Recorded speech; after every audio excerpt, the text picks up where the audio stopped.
Virtual Legality is a YouTube video series with audio podcast versions presented as commentary and for education and entertainment purposes only. It does not constitute legal advice and does not create an attorney-client relationship. If you have legal questions about the topics discussed, please consult your own legal counsel.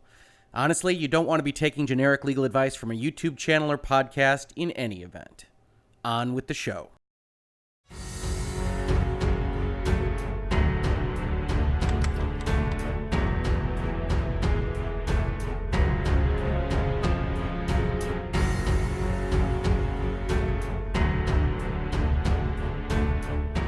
Hello and welcome to another episode of Virtual Legality. I'm your host, Richard Hoeg, managing partner of the Hoeg Law business law firm of Northville, Michigan. And today we are doing something brand new for Virtual Legality. We're actually going to respond to another person's YouTube video. And this isn't what we usually do on this channel. It's not what we usually do on this series. But after this video was posted by a YouTuber called Accursed Farms, I received a number of messages on my Twitter and social media asking me to respond. I was asked that because a number of the things that Accursed Farms claims and says in their video differ from things that I've said in Virtual Legality in the past, and people were interested in making up the difference. So after I got enough of those messages, I decided that I would put together a Virtual Legality just to talk about Accursed Farms video and to really kind of dive in a little deeper, especially on the legal points that he makes as well as on the business ones, so that we can have a robust discussion about what it is that he claims. Now, before we do that, I want to issue a caveat. As I said at the start of this video, I'm not in the business of responding to other YouTubers. I don't want to take anyone down. I don't want to add to the negativity in this space that I see as often as I do. And one of the things that I'd like to point out is, after reviewing the entirety of Accursed Farms' video, I do think he is acting in good faith. I do think he wants a better gaming industry, just like we do on Virtual Legality, and he wants to improve what he sees as problematic business practices. I have absolutely no problem with that whatsoever, and I don't want to dissuade anybody from engaging in these topics in the future. I think it's a good thing. We started Virtual Legality to try to help increase the overall knowledge base of folks that are very interested in the gaming industry, in the information technology industry, and in business and law in general. So anybody that's engaging on those topics in this space, I'm entirely in favor of. But the best way to get good engagement on those topics is to be informed and to have these discussions where people can agree and or disagree and be knowledgeable about what it is that you're talking about. As long as you're respectful and you respect other people's opinions, I think that that can be a good, productive, fruitful discussion. And that's what I hope you get out of this video. But let's take a look at what Accursed Farms actually put out there, just as a kind of preamble.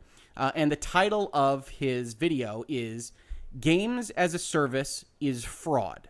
You see his title there, Games as a Service is Fraud. It's already got 500,000 views. It's been circling around the internet for a little while now, and it's 5 days old at this point in time. And as I said, I got a number of messages on it, and my channel isn't quite big enough to actually think that those messages came from just folks that watch Virtual Legality, so clearly this video has met with a fairly big audience around the internet. So let's take a look at Virtual Legality for a second before we dive into discussions on this topic specifically. I did want to point out that one of the things that really jumps out in this video is the notion of how video games can be preserved and a general concern about whether or not we are creating an industry that's essentially going to self-destruct like a Mission Impossible timer after a certain period of time. And as you know, if you followed this channel or if you followed the series, I'm also concerned with that topic. I'm amenable to what Accursed Farms is saying. And I've got here highlighted Virtual Legality number 43, which is from a couple weeks ago, and it talked about when Drive Club and Sony announced that they were going to take down the Drive Club servers.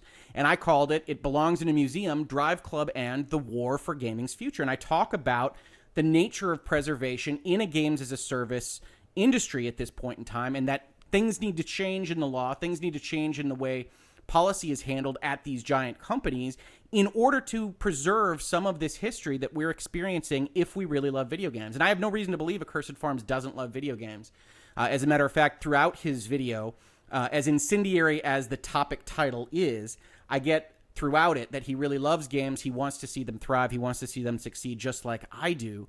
But I do have an issue with the way he's presented his topic, and so I want to have that conversation on this video. So let's take a look at the very first section that he talks about, which are potential traits that could define games as a service. So he's starting out his video and he's putting together what is games as a service, and he's unhappy with the definitions that are put forth. I've highlighted the slide where he's having this discussion. It's very early on in the video, but he puts all of these out there, and what's actually going to happen in the video is he's going to cross almost all of them out except for online only. And when he crosses them out, he's trying to arrive at a definition which he thinks is leading what he calls a number of times in the video a propaganda charge from corporations, that they are trying to put a nice face on what he sees as a problematic business practice. And so he puts all these things out here and he says, well, extra online features don't make it games as a service, microtransactions don't, subscription fees don't, frequent updates don't, and massively multiplayer games don't have to be games as a service. He basically arrives at the only real thing connecting them is online only. And then he puts forth this definition, and this is where my eyebrows were initially raised in watching this video, which is he puts forth the definition, games as a service, the business practice of players not having control of whether they can play a game due to a company withholding that function. A negative definition, in other words, something that doesn't exist. Games as a service only exist by the withholding of some other aspect of their being. And I think that definition can work from a certain point of view, but it also gives away the game a little bit from the very start. So obviously when you're creating a video called Games as a Service is Fraud, you've started out by determining that you want to be incendiary. You want to be as aggressive as possible. You want to put out your topic as aggressively as possible. I don't necessarily agree with that approach, and this definition is one of the reasons why. I think we can all kind of agree that games as a service, for the most part, are games that require, at some fundamental level, connections to a server that is not on the client side of the software that you're otherwise playing. When we think of games as a service, we think of games like Destiny 2 and Division 2, and games that essentially have you interacting in a virtual environment on a consistent, ongoing basis. That if that virtual environment wasn't being fed in some respect by an outside server, by someone else on a different computer, then they would no longer function. If you ever had any latency or any problems with your connection on the Division 2 or other similar games, you know that the server is functioning to make the game possible for you because your bullets don't hit in time, you get all wonky in terms of your rubber banding, and the game isn't as fun to play. Now, if he wanted to come out with a video that basically said these companies were creating connections to a server that didn't need to be there, or that were otherwise defrauding customers on that basis, I think we would have something to talk about. But he doesn't go there. He basically says that Destiny 2 and Division 2, which are going to be the primary ones that I highlight in this video because they're the ones I'm the most familiar with, are games as a service solely because the company is withholding the function of whether people can play the game. And I think that's a little bit disingenuous, and it's one of the reasons I raised my eyebrow. Because I look at it and say games as a service is something unique from a game that you just get code for and you play solely on your PlayStation or your Xbox. And so we need to start to discuss how they're unique to see if they actually are something new, something different, and something that requires a different thought process. And I look at them and say, yes, when you're playing Division 2, you're not playing it just on your PlayStation. You're playing it with a connection to the internet. And that connection to the internet makes possible the interactions you have with other people in that game. It makes possible the way the AI serves up loot tables and opponents in the various fields. And so games as a service can be positively defined. And if you start with a negative definition, just from a rhetorical basis, as a lawyer, I look at it and say, okay, you're trying to steal bases. If you're making a video like this, if you're making an argument like this, you want to start out as neutral and as fair as possible. And when you start out by saying something like this, I look at it and say, okay, now I'm on guard. And one of the things that I want to put forth in this video is, as amenable as I am to some of the notions he puts forth, like the fact that companies should try to have an end-of-life plan, they should try to have a policy that allows people to potentially build their own servers, to at least be able to somehow replicate the service that they were provided when the game was live, that's his fundamental thesis. That's the thrust of his argument. I'm amenable to that. But when you start out by saying it's fraud, when you start out by saying, well, games as a service are just about the company withholding things from you, when you call it propaganda throughout your video, you lose me. And I'm someone that's already amenable to your position. So just as a piece of advice, if you're making your own rhetorical videos or if you're making your own rhetorical arguments, you want to ease people into it. You want to be seen as a fair arbiter. And this gives away the game a little bit for me in the first 10 minutes. And that's just a comment on rhetorical negotiation, essentially. And doesn't really get into the law aspects of it, which we're going to see have its own problems. And it's one of the reasons that fraud really can't exist in this concepting is because of the ambiguity that's inherent in the law. When I say that, obviously you saw the disclaimer at the start of this video or the podcast if you're listening to it on a podcast service. But I'm a United States-based lawyer. I'm a Michigan transactional attorney. I help companies get formed and funded and organized. I write EULAs. I write terms and conditions. I deal with this on a day-to-day basis. But it doesn't mean that I am fully aware of every law everywhere, and especially not laws that are outside my jurisdiction, including foreign laws. And he does reference a number of Australian and European Union laws, et cetera, et cetera. And those jurisdictions are known to be more protective and more onerous, if you're coming from the company side, in terms of what you can license, what you can't, what you contract for, what you can't. And the United States, as a kind of fundamental process, if you take nothing else away from this video, has at its baseline a belief in the freedom of contract. This doesn't apply in every jurisdiction or in every case, and there are exceptions to every rule. But at its baseline, American law respects the ability of private actors to contract for what they want to contract for. And in this case, when we talk about games as a service, when we talk about games really in any respect, but we can get on that in another video, we're talking about a contract between a corporation and a user in which the corporation says what it's willing to offer the user in exchange for cash. And in this case, it says we're willing to license the software with these certain restrictions, with these certain rights that we retain. And you can either decide to buy that license or you can decide not to. But the United States, in most instances, is going to honor the right of parties to contract for what they want to contract for. Moving forward in the video, we see the primary legal arguments that he makes are based on this Linus Tips thread from a member called Deliciu. I think I pronounced that correctly. And he refers to this thread as really the crux of his argument, and it's well researched, and this is what he followed. So we're going to go through this essentially bullet by bullet. We're going to skip a few things because, as I said, I don't want to make this video a takedown of any kind. I really do respect people interacting with this on a regular basis. I think YouTube is greatly enhanced by people interacting with these things, even if they're wrong, as long as it's a good faith attempt to be right. And so I don't want to dissuade that. I think this is a good effort, and I think it's made with the best of intentions. So I don't really want to go through every item individually. So let's dive into what is said here. And we'll start out with the title, which again, when we're talking about rhetoric, when we're talking about convincing somebody of something, you want to try to not go full internet or full Reddit or full wherever you might be otherwise anonymous and making hay with extreme positions. And so we look at the title here, and it says, "You own the software that you purchase, and any claims otherwise are urban myth or corporate propaganda." So that starts you off in a specific mindset. They're not going to abide by any arguments to the contrary. In fact, they say any claims to the extent that aren't agreed to in these bullet points, which aren't terribly well sourced, are corporate propaganda or urban myth. So as you're watching this virtual legality episode, I do need to inform you for disclosure reasons, apparently you're watching corporate propaganda. It wouldn't be the first time I was called a corporate apologist, and I'm certain it won't be the last. But if you could get in line behind the people that also call me a socialist or any other number of names on Twitter or Reddit, I would appreciate it. That being said, let's take a look at what's actually said in this post. And again, this is the crux. This is the trunk of the legal arguments that are made in the Games as a Services fraud video. I haven't linked to all the various screens that he uses there. He does go through these on a fairly robust basis, but it does take him some time. So we're going to go through these bullets instead. The bullets start by saying a license is a right to use a property or intellectual property that belongs to somebody else. Absolutely correct. That's what a license is. It's permission to do something that you wouldn't otherwise have the right to do. And usually the license is made in exchange for money or potentially another service or another license. I, as a lawyer that works in business, draft licenses all the time, and I incorporate licenses into other types of agreements like distribution or reseller agreements. So I'm intimately familiar with licensing and how it differs from the actual conveyance of a good. In this case, it says this software, when talking about it in a EULA, refers to the software intellectual property and not the copy of that intellectual property that you've purchased via a software license. This software IP is licensed, not sold. This software instance license is sold, not licensed or leased. So that's a fairly confusing way of saying a pretty simple kind of concept.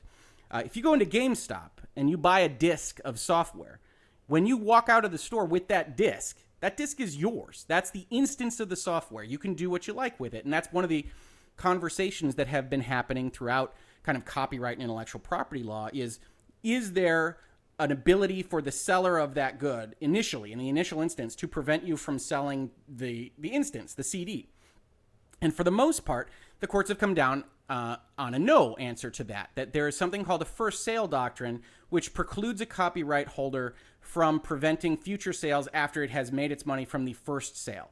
But we're going to get into why that isn't the end of the story and why it gets these arguments kind of confused, because they are limiting the concept of what true ownership of copyright means, true ownership of intellectual property means, solely to the right to distribute another copy of the software or the good. In this case, selling the CD, or potentially on a digital basis, selling the digital software. And that's kind of what has been discussed throughout the United States case law and what we see here. But it's important to note it's not the exhaustive extent of the rights that a copyright holder has. Put a pin in that. That's the most fundamentally important thing that is missed in this video, and in particular in this thread. The right to distribute the good is not the only right a copyright holder has, and the first sale doctrine is not the only thing we need to be discussing when we talk about what intellectual property is. They go on to explain the difference between intellectual property and the good. They talk about clothing and vehicles and TV, and when you purchase those things, you don't purchase the right to the intellectual property that underlies them. You don't purchase the right to the design of the car you bought. You don't purchase the right to the logo that's on your t-shirt. That's exactly right. That is entirely right. We're good so far. These bullets are mostly okay. He then says, or he or she, it's an anonymous account, this is exactly the same with software as it is with physical goods. You own your instance and have full property rights over it. That isn't the case. That hasn't been the case historically in court precedents. And when we get to why, one of the reasons is because, for the most part, in the United States, people that own things are allowed to convey them based on whatever restrictions they set forth. So, yeah, when you go into Hot Topic and you buy a t-shirt, there aren't extra licensing terms, there aren't restrictions on use that when you take that home, it's anything different. But you'll note there really isn't a license associated with the purchase of goods at all. That's because it's understood under the law that no license is being conveyed, so the copyright holder doesn't need to worry about someone inferring that they have a license to do something with the t-shirt. In fact, it'll be straight up infringement if they try to copy it, and that's essentially settled law, that's known law. The next bullet is they talk about ownership of a good transferring at the point of sale, and they get into this distinction between goods and services, which I'm going to tell you right now is not terribly useful in having this conversation. When we talk about what it is that games as a service does and the notion that it's a fraud, we're talking about copyright rights. That's where the main value that a company has when it makes software. It has the right to copyright. We're going to get into the Copyright Act in a second. But whether or not it's a good or service, they have the ability to copyright the code that they use, to have these protections in what it is that they're conveying. And under United States law, for the most part, outside of certain exceptions, they have the right to limit how someone uses the code after they've purchased a right to use it, a license to use it. And that really is the crux of the problem here. And I'm not saying that it's definitive. We're going to get into a bullet that says, hey, this hasn't really been adjudicated much in the court system. And if you've followed Virtual Legality, or if you've caught our segments on Help Us Out Hoeg on Easy Allies, you know that that's in fact the case, that intellectual property law in general is not terribly well adjudicated in the United States, primarily because a lot of confusing modern topics aren't terribly well adjudicated, because 95% of all cases get settled, and a lot of those get settled without any kind of public resolution. But in copyright and intellectual property law specifically, you're talking about large chip stacks. You're talking about big entities that are going against little entities that don't have a lot of skin in the game. So if you're an individual and you've purchased a game for $60 or $40 if it's on sale or something along those lines, you don't want to get into a fight with Disney. You don't want to get into a fight with Electronic Arts or Ubisoft, because litigation is expensive. And a lot of these just don't make sense to adjudicate in that fashion, so they don't get up all the way to the highest level of the courts. You really need a kind of corporate on corporate fight to make that happen, which we see in the precedents that we're going to look at. They really are corporations fighting corporations because they have enough money in play to make sense to adjudicate these kinds of conversations. The next bullet, we start to get into a little bit more of the iffy law understanding. There are perpetual software licenses and there are subscription software licenses. That is a binary that isn't entirely accurate. It's not entirely inaccurate, but in general, the sentence structure here and the bullet here implies that a perpetual software license can't be a restricted license. It can't have other restrictions imposed on it.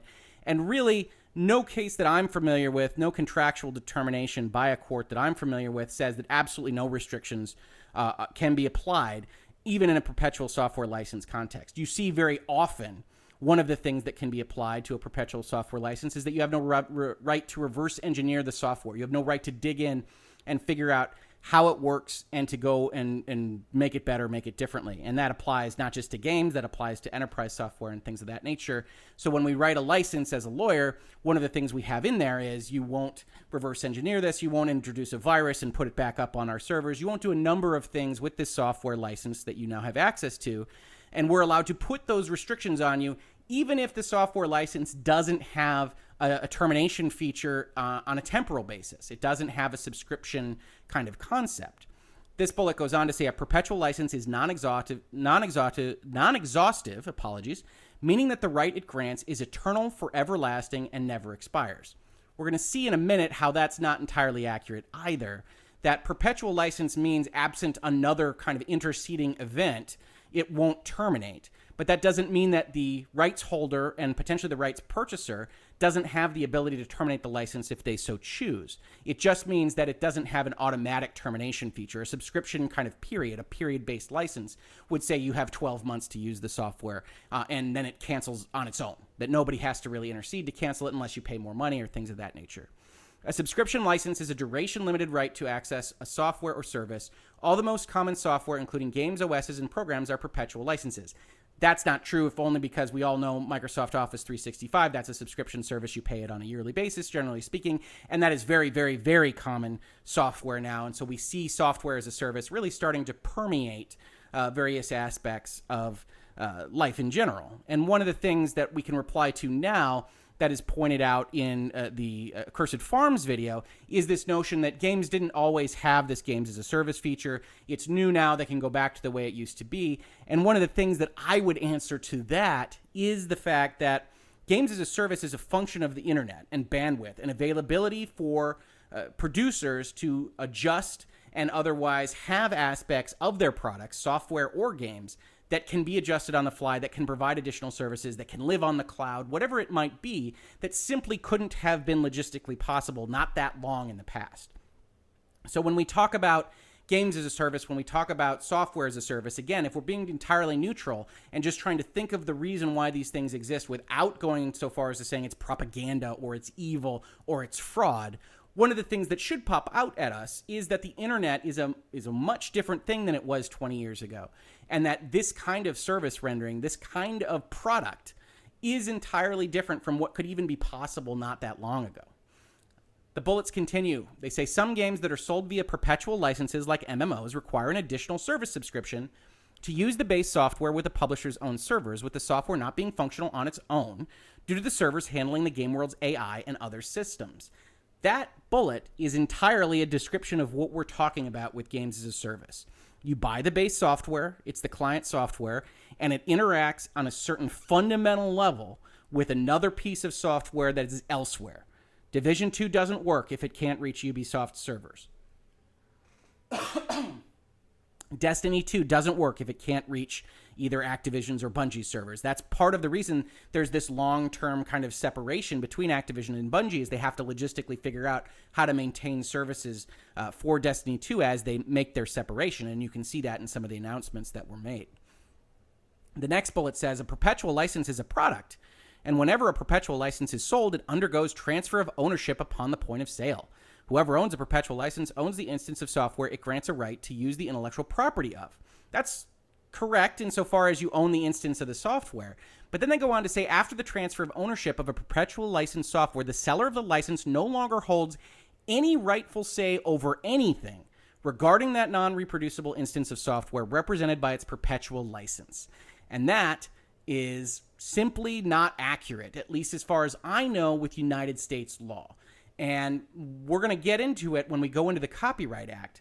But as we've already mentioned, when we talk about whether you have the right to distribute another copy of something, that's something that's been adjudicated, that's something that's been discussed, and they might have a good point that you might be able to have the right to sell a digital good if the software enables you to do so, and that's really the issue from a Steam perspective or a PSN perspective or something along those lines. But you absolutely don't necessarily have every specific property interest in what's being licensed to you. This bullet says that legal fact is not always honored by perpetual licensed software sellers, et cetera, et cetera. But again, without sourcing, without claims, this is just a raw kind of assertion of what it should be. And I'm not even saying that we necessarily need to disagree on what it should be. I'm not entirely certain that a lot of business models work in a world in which the purchaser of a license gets every and all rights to every bit of copyright in the instance of the software that they've purchased. But that notwithstanding, this isn't what the law is right now. The next bullet talks about EULAs, which are what we're going to talk about quite a bit. But it says EULAs are not laws, but are subject to laws. That's true. Everything that we do is subject to laws. And corporations do not possess lawmaking powers. Also accurate. Many EULAs are not written by legal experts, but by people who just see the formats of previous EULAs and make assumptions from seeing those about what the nature of a EULA is, and then just copy and paste the terms they like the sound of from other EULAs. This is one of those areas where I would say objection assumes facts, not an evidence, because it's, again, a raw assertion. And I can tell you from experience that every company that I've worked with, obviously as a lawyer, has me drafting their EULAs, has me drafting their terms and conditions, has me talking to them about what's likely to be enforceable, what may not be enforceable but is still useful to have in the EULA, and other kinds of concerns about what their licensing agreement should say. In all honesty, if you are a product supplier, if you are making games or software or virtually anything else where a license could be conveyed, you really do need to have a lawyer look at your contracts, because this is your livelihood. When we talk about a software company, we're talking about the lifeblood of the company. This is exactly what they make. And if you have a EULA that accidentally sells all of your intellectual property, you've got a problem. So you should use lawyers for your contracts, folks. If you're not, then you should talk to someone who can help you with that. So I don't agree with this bullet at all. I think, generally speaking, lawyers are drafting EULAs, and they're drafting them in the auspices of whatever it is their jurisdiction of law happens to be. They try to make them comply with the law. Again, in the next bullet, we get into this kind of rhetorical everything is evil effect. EULAs are also used as a tool of manipulation to psychologically ward off potential challenges and to provoke the type of customer behavior a publisher wishes there to be, by claiming or by phrasing things without outright saying them in a way that suggests publisher rights and powers beyond what actually exist. There are countless examples of this, but one very familiar one is this software is licensed, not sold, which plays on the semantics of software, which was key in the Autodesk case, which is one thing that they poo-poo in this concept, in this comment, as we're going to see, but it's just not accurate. As I just mentioned, we can draft EULAs that are perhaps unenforceable and can go into the gray area and get into a place where potentially different jurisdictions might find them unenforceable. That doesn't make them a manipulation to psychologically do anything to the customer base other than try to assert the maximum rights that are possible under the law.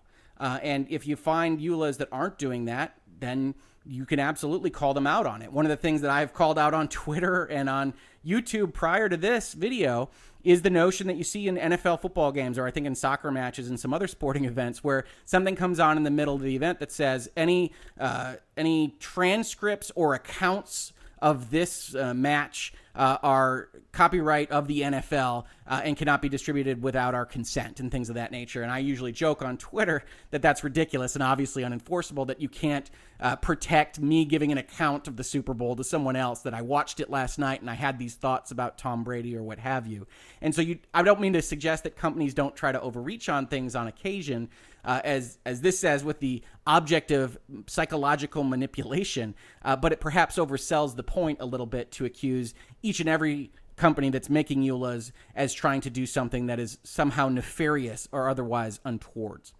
The next bullet says anything sold via a perpetual, meaning non-exhausting, eternal lasting, forever license is a product that becomes the sole possession of whoever purchases it, and upon its purchase, all property rights, including all decision-making authority, transfer from the seller to the purchaser. This is not accurate, and we will discuss it in a little bit. The European Union's highest court, the Court of Justice, has ruled that software, whether sold via a license and whether physically or digitally distributed, represents a good rather than a service, and that any purchaser of a perpetually licensed software becomes the exclusive owner over that instance of the software, just as when they purchase any physical good. Okay, that's our first instance where we need to back up and talk a little bit about what that says. So they link helpfully to this European Union's highest court and the decision in question. And we've got an article here that isn't actually the direct primary source material, which I don't like to do necessarily, but I also don't want to spend days and days and days researching European Union law when I think this article does enough for what we can discuss here. So let's take a look. Public knowledge website says EU court, when you buy software, you own it. This is still controversial here in the US.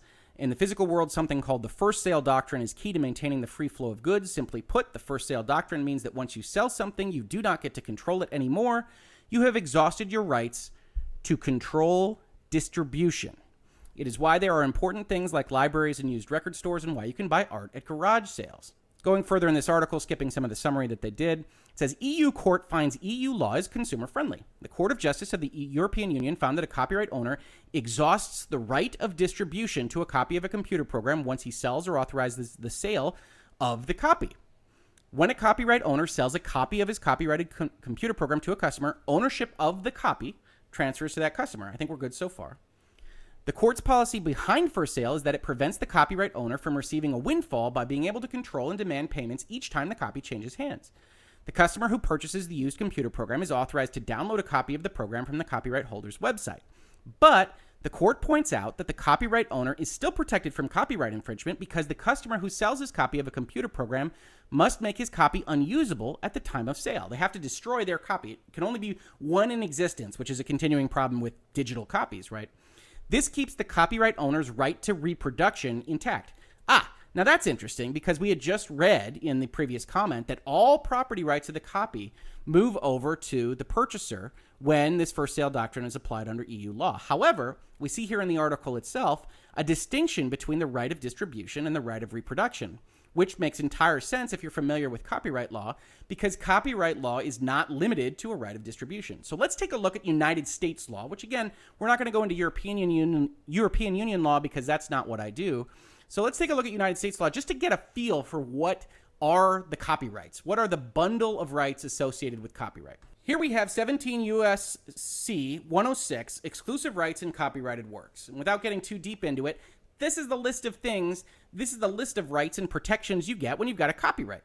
And it says you, as the copyright holder, have the exclusive right to reproduce the copyrighted work, to prepare derivative works. We've talked about that on Help Us Out Hoeg and on Virtual Legality in respect to fan games and other fan-inspired uses of copyrighted work, to distribute copies or phonorecords, to tell you how old the Copyright Act is, of the copyrighted work to the public by sale or other transfer of ownership or by rental, lease, or lending. So you get to distribute it. In the case of literary, musical, dramatic, and choreographic works, pantomimes, and motion pictures, and other audiovisual works, to perform the copyrighted work publicly. In the case of literary, musical, dramatic, and choreographic works, pantomimes, and pictorial, graphic, or sculptural works, including the individual images of a motion picture or other audiovisual work, to display the copyrighted work publicly. And in the case of sound recordings, to perform the copyrighted work publicly by means of a digital audio transmission. This is what we call in intellectual property law the bundle of rights associated with being a copyright holder. But as you can see just from the beginning, without getting into public displays, which are really more about things like plays and, as they say here, sculptures and artworks and things like that. Without getting into that, we see the primary first three: to reproduce, to prepare derivative works, and to distribute copies of the copyrighted work. When we're talking about the first sale doctrine, whether or not it applies to games as a service, we're talking about distribution and not reproduction. That's what the EU court actually makes a distinction between in that article that we just read. That the intellectual property holder doesn't need to be worried about losing its right of reproduction, which is one of the reasons it said that there was a problem, presumably, in that case, because they're going to make the original seller destroy the work. So that's an actual implied restriction. If that restriction didn't exist, as if the comment that we were just reading implied that all potential property rights in that copy existed, they wouldn't have an obligation to destroy it if they otherwise copied it and gave it to someone else, or if they made derivative works based on it. And so we see that it's not as easy as what this comment is trying to say. And it leans heavily on first sale doctrine, and I think it's a worthwhile discussion to be had. But first sale doctrine actually doesn't impact the argument that we're talking about with respect to games as a service very much. We're not talking about the right to sell a copy of the instance of the software.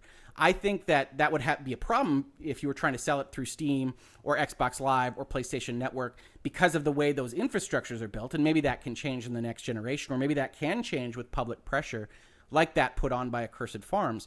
But we aren't actually talking about that. We are talking fundamentally about whether or not there's fraud in respect to the fact that you can't otherwise get the server code with your existing instance, that you can't otherwise create a derivative work, which we see as protected under number 2 here, to the code that you have received the rights to in order to make it function after those servers are turned off. So these distinctions might seem minute. That's what the law is. And these minute distinctions are what legality is, and it's something to pay attention to when you're having these conversations. It's easy to skip. And so I'm not trying to ascribe blame to those comments or to the Accursed Farm video. I'm just trying to help explain why the precedent that they use isn't terribly helpful to the question at hand. Let's go back to the original comment. So we've looked at the European Union. They go over Australia. They go over Canada. I haven't looked at those jurisdictions very much because the quotes they put forth in this section aren't terribly useful. And then we get to the 2010 Ninth Circuit Appeals Court ruling that we know as Werner versus Autodesk. And we can see the description of what happened there in this Ars Technica article that's called No, You Don't Own It. Court upholds EULAs, threatens digital resale. The U.S. Court of Appeals for the Ninth Circuit today ruled on a long-standing case involving used software on eBay, and it came to an important decision. If a company says you don't have the right to resell a program, you don't have that right. Could this mean the end of the resale market for all digital content? Yup, but the court said it had no choice. The case is Werner v. Autodesk, in which Timothy Werner made his living from selling items, including software, on eBay. Werner had picked up some old copies of AutoCAD from an architect's office sale, complete with their serial numbers, and he put them up on eBay, noting that they were not currently installed on any computer. Sounds legal, right? But there's a catch. Autodesk, the software's developer, forced all users to accept an agreement before using AutoCAD. That's a EULA. This agreement made clear that AutoCAD was merely licensed, never sold, and that's one license was non-transferable. Further, a licensee could not rent, lease, or sell the software to anyone else. You couldn't even physically transfer the disks out of the Western Hemisphere. Finally, if you upgraded to a new version, the old version had to be destroyed. The copies Werner picked up at the architect's sale were old copies that had not been destroyed as required. Werner believed he was in the clear to resell them, as he had not agreed to any license, but after putting them on eBay, Autodesk repeatedly tried to shut down his sales. Werner, on the verge of getting banned from eBay, sued Autodesk and asked the court to declare his sales legal. A federal court did so in 2008, but Autodesk appealed, and today the appeals court reversed that earlier decision, today being 2010. In its view, U.S. first sale protections don't apply to Werner because he didn't buy the software from a legitimate owner. That the interceding purchaser of the license wasn't an owner, it was only a licensee. And so the first sale doesn't apply in that particular instance. That is actually a distinction in this case between what the EU court is saying, but it's worthwhile to note because it is an actual case on the books in the United States. That in turn is because the architecture firm had only licensed the software, and that license could indeed allow a software company to prevent resale lending and even removal from the Western Hemisphere. We hold today that a software user is a licensee rather than an owner of a copy where the copyright owner specifies that the user is granted a license, as we see in EULAs today, significantly restricts the user's ability to transfer the software, and imposes notable use restrictions. That's a licensee rather than an ownership. And again, it's a sliding scale. When courts talk about these kinds of things, when they're making a distinction between whether a license has been transferred or whether an ownership right has been transferred, you can see here what they care about. They care that you call it a license. They care that you actually put restrictions on it, that it's not just called a license, but is otherwise exactly the same as ownership. And that's why they ask you to have restrictions on ability to transfer and other notable use restrictions, such as reverse engineering, such as using it in competition with X, Y, or Z.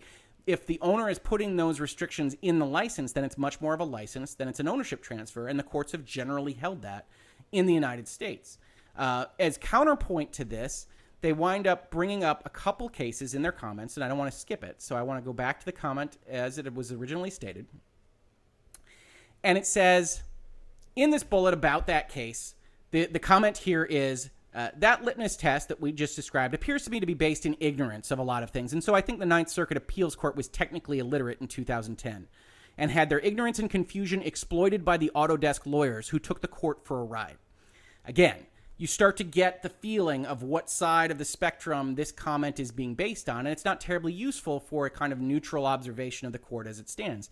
One thing you see a lot of in law school or otherwise in the business of law is we're not talking about what we would like the law to be. We're not talking about what this could potentially be in the future. We're talking about what we're actually looking at right now when we're advising clients, when we're talking to people about things related to the law. And you can't just dismiss out of hand, hey, I think that court ruling sucked, and so I'm not going to count it. And then it was also superseded in 2013, which just, in fact, isn't the case. Looking at the 2013 case that they cite here, it says the U.S. Supreme Court ruled that people in the U.S. and elsewhere are entitled to resell their copyrighted goods, which include purchased software licenses, without the copyright holder's permission, in accordance with the first sale doctrine, which states that a seller retains no decision-making authority over a product once they have sold it to someone else, which is not what the first sale doctrine says, which is exactly what we talked about with respect to the European Union. This supersedes the 2010 Autodesk versus Werner ruling, and therefore any claim in a EULA that a license is non-transferable between people is deemed invalid in the USA, just as it is in Europe. That is not the case. It means that it's more ambiguous, but there hasn't been a case specifically on the question of software transfer under the Supreme Court rulings.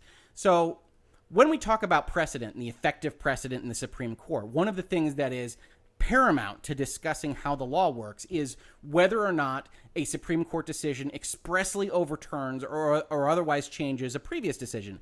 And in the absence of that express overturning, then you're supposed to try to read Supreme Court decisions, as well as decisions in lower courts on the same basis, on as much a possible way to read them both together as you can. You're supposed to not overread what the Supreme Court is doing to apply it to different kind of analogous situations. You're supposed to read it as narrowly as possible and apply it in that fashion. And if you've got a question on software, if you've got a case that you need to bring up, you can use a previous case that seems analogous as part of your argument for why the Supreme Court should rule in your favor on this other topic. But as is in the case with respect to Werner and Autodesk, the Supreme Court actually declined to bring up that case. So the Ninth Circuit's standing that the license was going to be honored in the EULA was upheld. They didn't otherwise make a decision on it. It doesn't mean that they think that the Ninth Circuit was right, but it does imply that they didn't think that they were so terribly wrong that they needed to step in at that point in time. Oftentimes the Supreme Court waits for a circuit conflict, for the Ninth Circuit to make one decision, or a different circuit to make one decision, for another circuit or a couple of circuits to make an opposite decision, and they don't want United States law to essentially be in conflict. That doesn't appear to be the case right now, but that's also because, for the most part, corporations believe that EULAs are generally enforceable under those premises that we talked about at the start of this video, which is that the freedom of contract is generally abided by in the United States. In this case, we've got a case where someone was allowed to sell books that they bought from overseas to U.S.-based students without the publisher's consent. And their question there was whether or not a publisher could sell lower-priced books in a different jurisdiction, and then somebody could essentially go buy them and bring them back across over into the United States and sell them there, when the initial sale had tried to restrict the use of those books, the sale of those books, only to that other geography. And that was the question, and that was where these folks in the Supreme Court decision decided that the first sale doctrine applied to this good, to this book.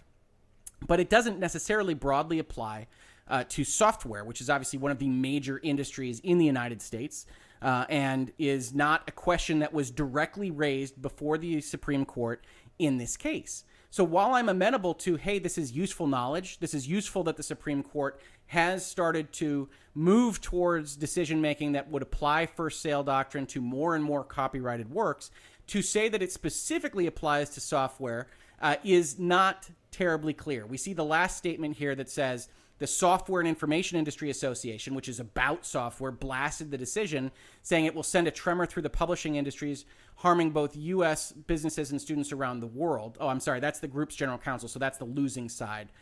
So the Software and Information Industry Association blasted the decision, but we didn't get a quote on that in this article. And then we see that there was a dissent made by Justice Ginsburg about whether or not companies should be allowed to sell different price goods in different jurisdictions. And if we remove their ability to restrict the resale of those goods in those different jurisdictions, that essentially the most likely outcome is that those other jurisdictions are going to have higher priced goods, and whether or not that's a good thing and whether or not that's a thing that the Supreme Court should be opining on.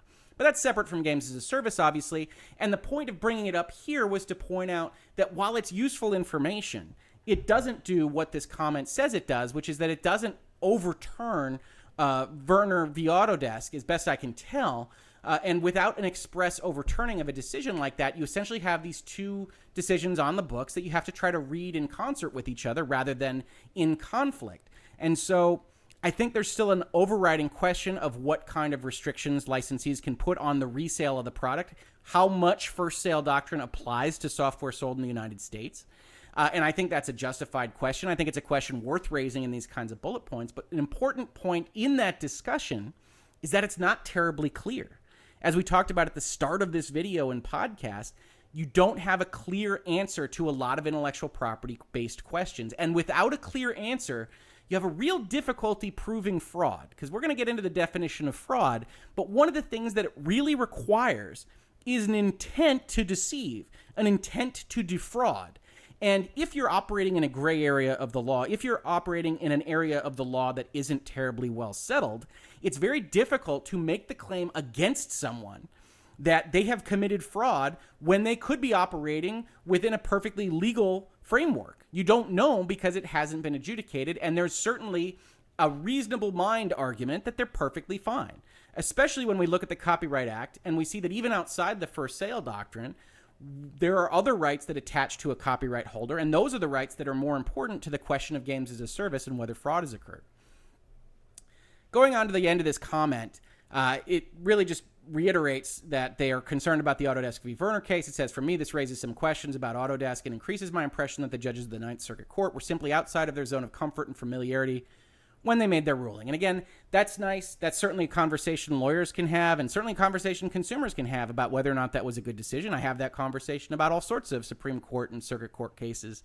But it doesn't mean that it's not the law of the land for right now. He applies it only to the Ninth Circuit, and that's technically accurate, although for the most part, absent a conflicting circuit decision, those circuits that are in the United States are going to look to other decisions made by other circuits, and they might discard those decisions, but they are going to look to them and see whether or not they agree with that kind of argument. And there isn't anything else on the books that I could tell, certainly nothing that was presented in this comment or otherwise in the video, that goes against Autodesk v. Werner other than this statement that case speaks against it. And the last case they bring up is a Lexmark's case, which I've got right here, which talks about whether or not a patentee loses the right to restrict the purchasers of goods based on the patent that they hold. And one of the holdings here, which is important, it's interesting, again, it's analogous to what we're talking about when we talk about copyright ownership. The holding is, Lexmark exhausted its patent rights in the return program cartridges that it sold in the United States. A patentee's decision to sell a product exhausts all of its patent rights in that item, regardless of any restrictions the patentee purports to impose. That's all interesting. That's all useful. But if we look at the Patent Act versus the Copyright Act, as you might suspect just from the titling, they are completely different laws. And so while this is analogous to what we might apply to a copyright holder, we're not talking about patents. We're not talking about patented inventions when we're talking about a piece of software, or when we're talking about a book, or when we're talking about a movie. We're talking about copyright. And that is a distinct set of rights. The Patent Act is primarily focused on excluding other people from making what you're making with a patent, to essentially stealing your invention.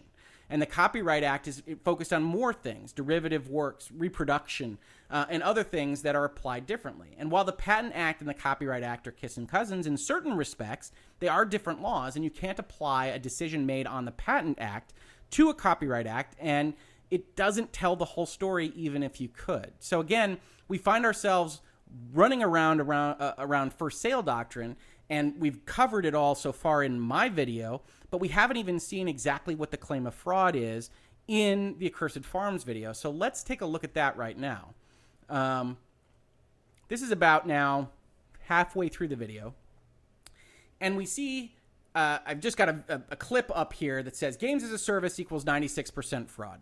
And the best way for me to talk about what it is that his claim is this notion that because you're buying a game as a service, the company can turn off the servers at any point in the future, and that'll break the game. And he equates it to coming into your house and breaking the disc. And he says it's 96% fraud because he went through a list of games that had released on a games as a service basis, and he counted the number of games that were released and have since been shut down. And he says, so it's only 96% of the time that it's fraud.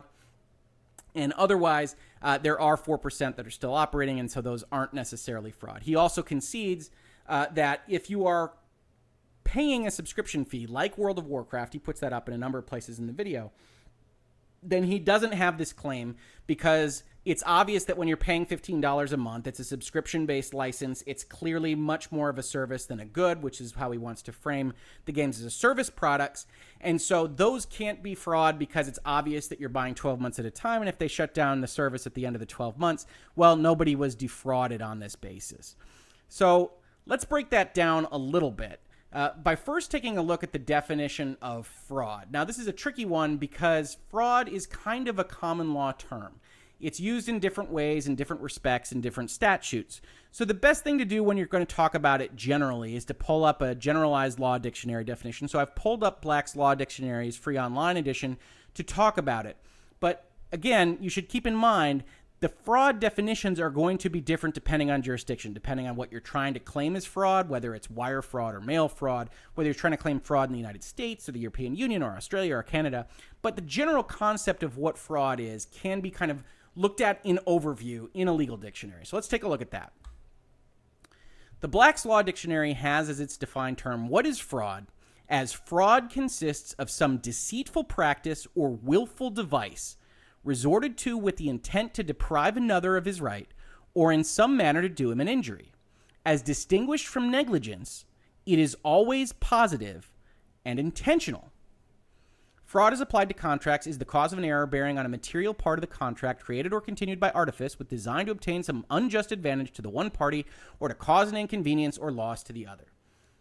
Again, the important part here is when we talk about what fraud is, it is always distinguished from negligence, it is positive, and it is intentional. You can't commit accidental fraud. You can be stupid, you can create problems for another party, but it's not fraud. It's when we talk about the word fraud, we're talking about the intent to deceive.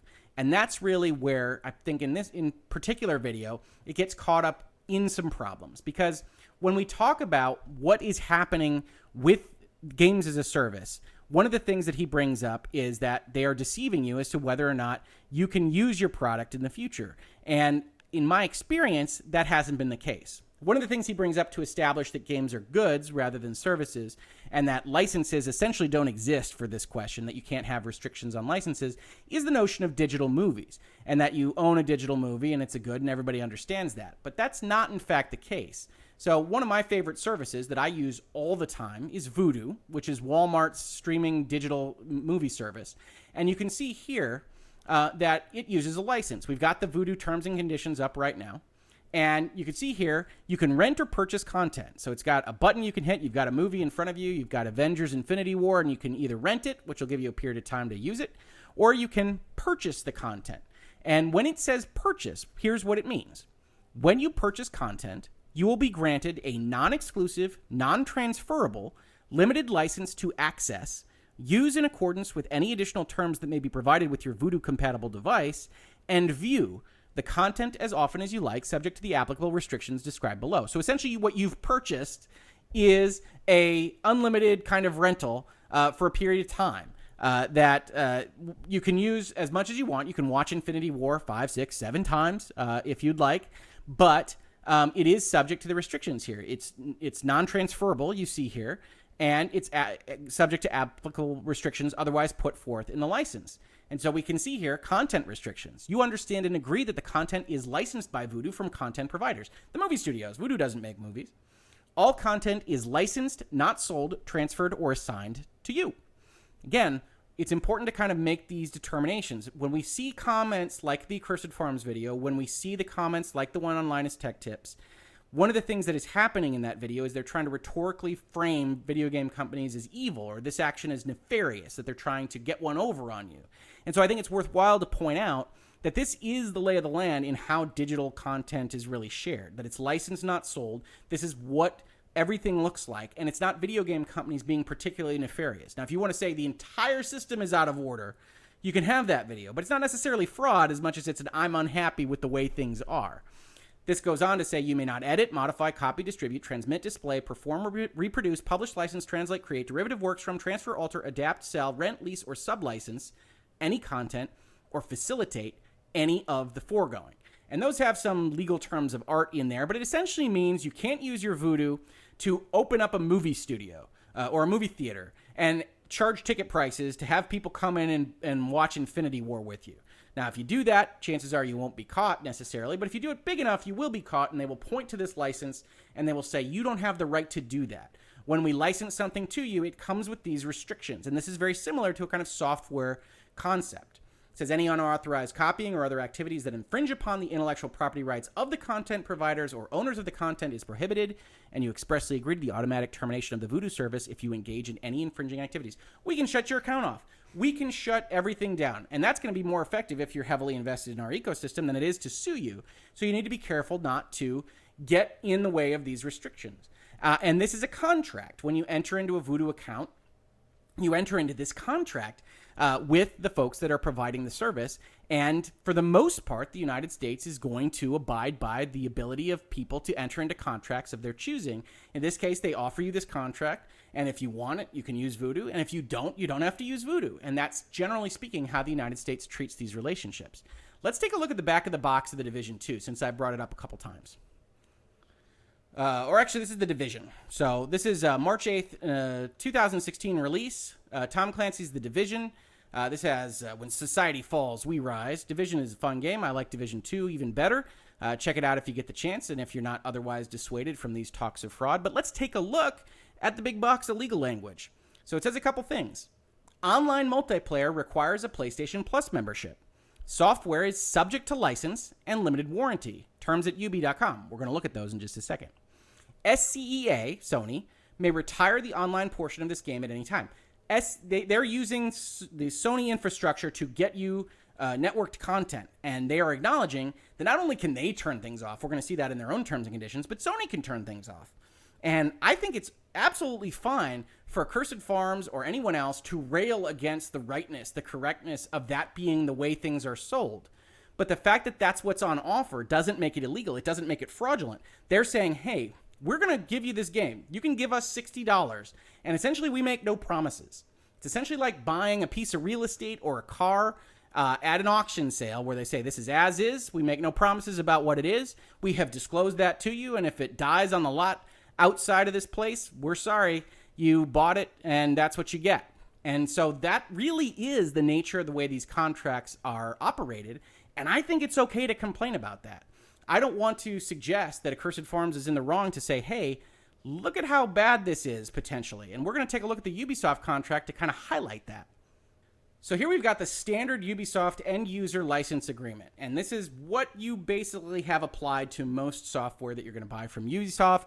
This is what they try to apply in general by having that kind of reference on the back of their software box. This is the same kind of thing that would be applied in general when you're looking at an entry on Xbox Live or on the PlayStation Network, and it's going to apply these things by reference. And it says, grant of license. Ubisoft grants you a non-exclusive, non-transferable, non-sublicensed, non-commercial, and personal license to install and or use the product and any product for such time until either you or Ubisoft terminates this EULA. So let's talk about a couple things there. First of all, you see how licenses are described. You want to say it's non-exclusive. So Ubisoft is allowed to sell other people copies of Division. It's non-sublicensed. It means it's theirs. And it probably should say, for what they're trying to say, non-sublicensable. You're not allowed to sublicense it to someone else.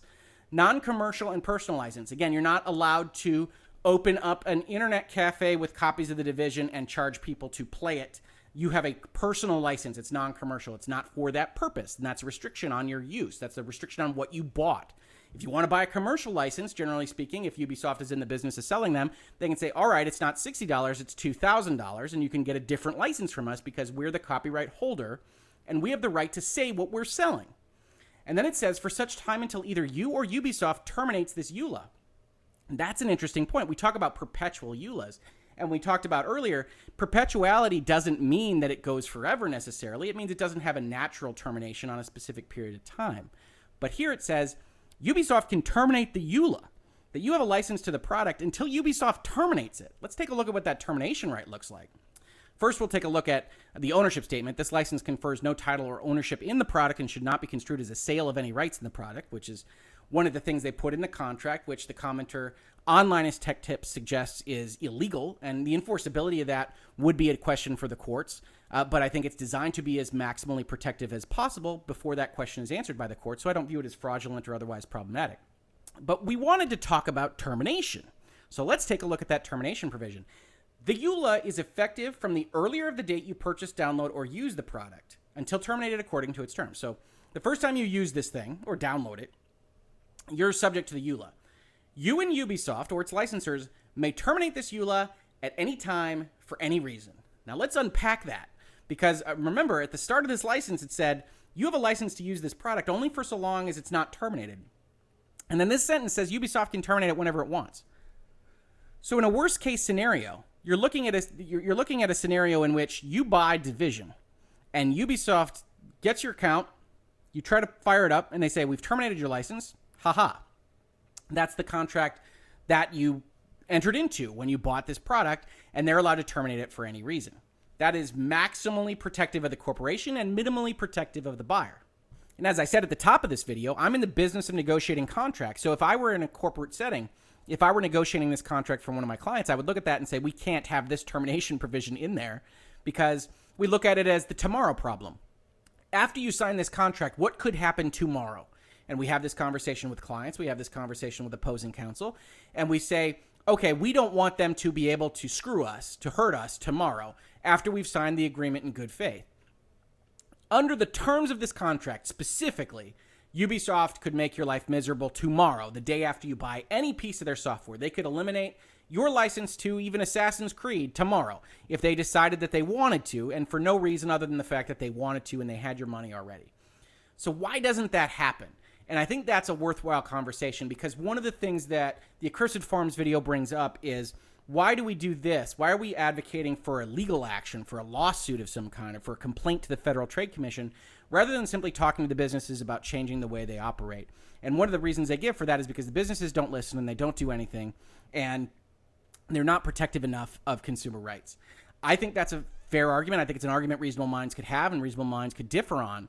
But I think it's worth noting that contracts look like this in almost all cases. Ubisoft is getting piled on by me a little bit here because this is the license I have in front of me, but I would be willing to bet that the licenses to any other software product that you have, enterprise or gaming, look very similar, that the corporation reserves a lot of rights to itself to make your life miserable if they so choose. Why doesn't that happen? Because businesses are in the business of gaining trust and having customers over a long period of time. And if Ubisoft got a history of canceling everybody's license the day after they purchased it, you wouldn't be willing to purchase Ubisoft products anymore. And so they would have to change their business model. And so I think it's a little bit unfair to say that this contract language is the be-all and end-all of the discussion. I understand and agree that the consumer in these instances has more risk than is probably appropriate for the relationship. But as a practical matter, it's worthwhile to note that for the most part, the rights that companies retain in these licenses aren't generally used in a manner that you wouldn't expect. Because to do so is a bad business practice, to do so gets them in trouble, and to do so might result in significant public action against them. And that's more of the political and kind of uprising basis than a legal one, because for the most part, your legal ducks are covered. One of the big items that I wind up talking to my clients pretty extensively about is that the words on the page can only protect you so much, and they can only hurt you so much, that in practice, you have to have a level of trust for your contract partners. You have to have a level of trust that what is going to proceed is going to work out all right, because at the end of the day, when you have these contract terms, if you've got a breach of the contract terms itself, or if you've got a contract term that can otherwise harm you, it's going to be very difficult. It's going to be very expensive to go try to enforce it or to otherwise try to do something else with your time or your money. So you have to have faith that Ubisoft isn't going to screw you over, that Electronic Arts isn't going to screw you over, or Sony or Microsoft or what have you. And regardless of what you think about the products that they've actually delivered, for the most part, they haven't done that. They haven't screwed you over. They haven't done these things that they have the right to do. And we can see that with things like that Drive Club video that I made, which is Drive Club servers aren't going down tomorrow. They didn't go down yesterday. Sony made the announcement and said they're going down in a year. And they don't have to do that. They don't have to give these long-form warning periods about when the servers are going to go down, but they do so because it's relatively painless for them to say such a thing, and they don't have any of the blowback that you might expect if they just turned it off tomorrow, especially for people that bought it, yesterday.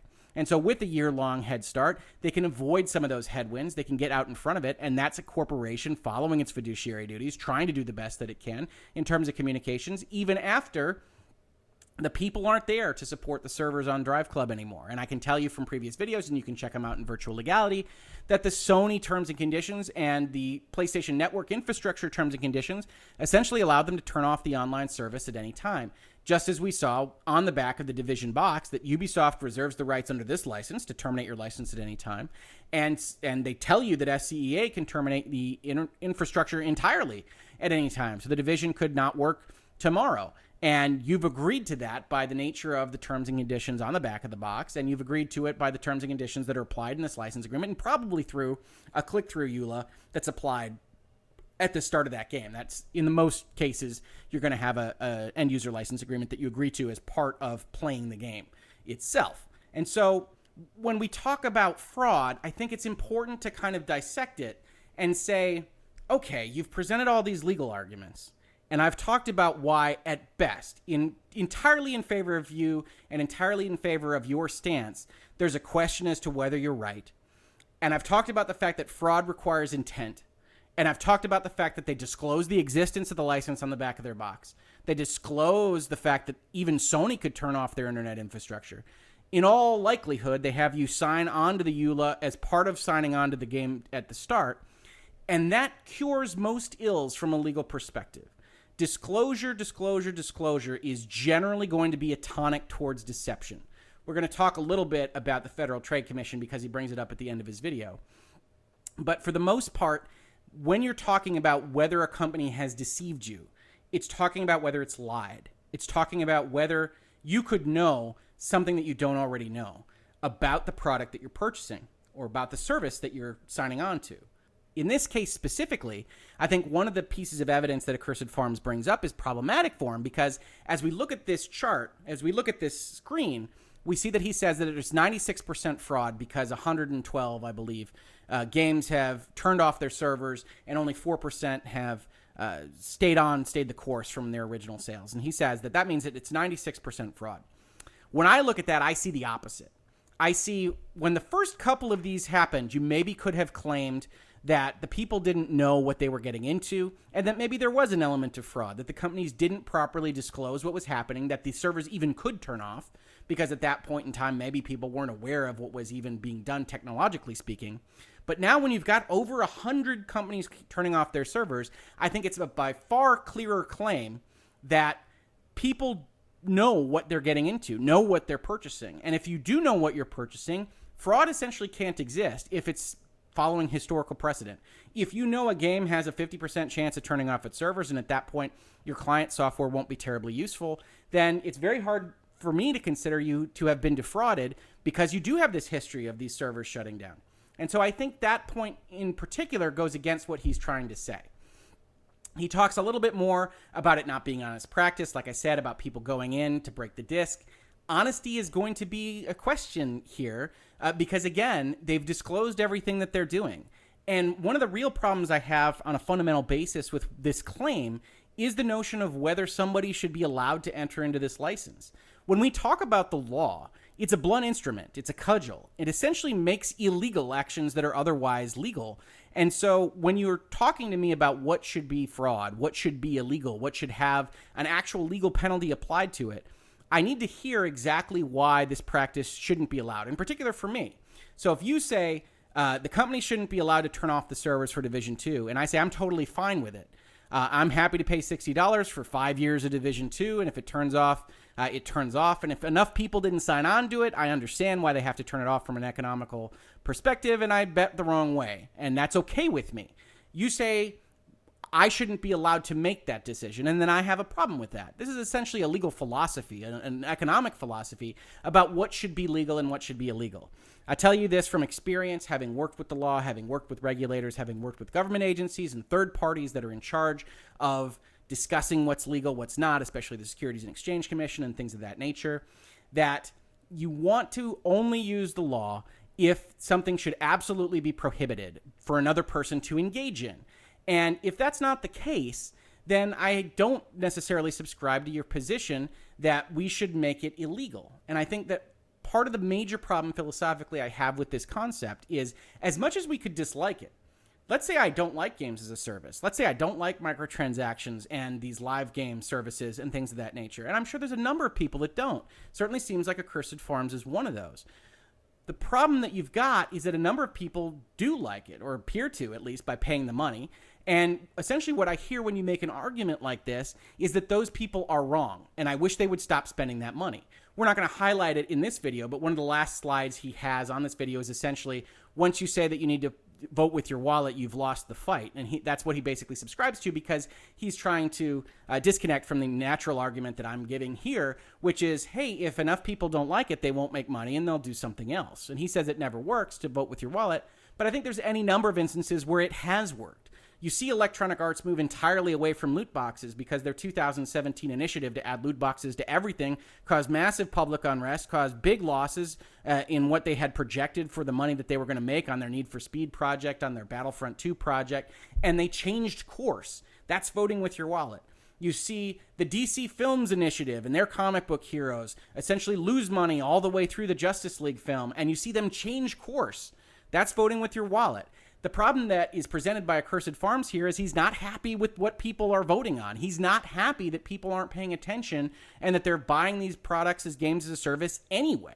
That's a perfectly reasonable position to have. I'm all for advocacy pieces that say, hey, people, open your eyes. Don't buy these products. You are not getting what you think you're getting. They're going to shut you down and everything else. I think at the best case scenario, you could read this video as that. But I do think it's incendiary. And I do think when you use words like fraud, when you use words like propaganda, when you have slides like this that call it 96% fraud, when you accuse people of bad faith, you lose a lot of folks that aren't on your side yet. And you don't want to do that, rhetorically speaking. And I have a problem with it because I don't think it entirely takes into account the good faith efforts on everybody's behalf, including these companies that are making a new kind of product and don't, at least as far as I can tell, intend to deceive about what they're doing. They put disclaimers out. I think everybody's aware of the fact that servers shut down. And so if you frame it as something different, I start to look askance at your argument. And at bare minimum, I'm making this video to suggest that if you want to have this argument treated more seriously, you want to treat it neutrally. You want to approach it from a neutral position that talks about what you are unhappy with without calling things fraud, without bringing up legal arguments that are tenuous at best, because that's going to get you the best result that you want at the end of the day. Another claim that he brings up, I believe it's down here, is he brings a claim of programmed obsolescence.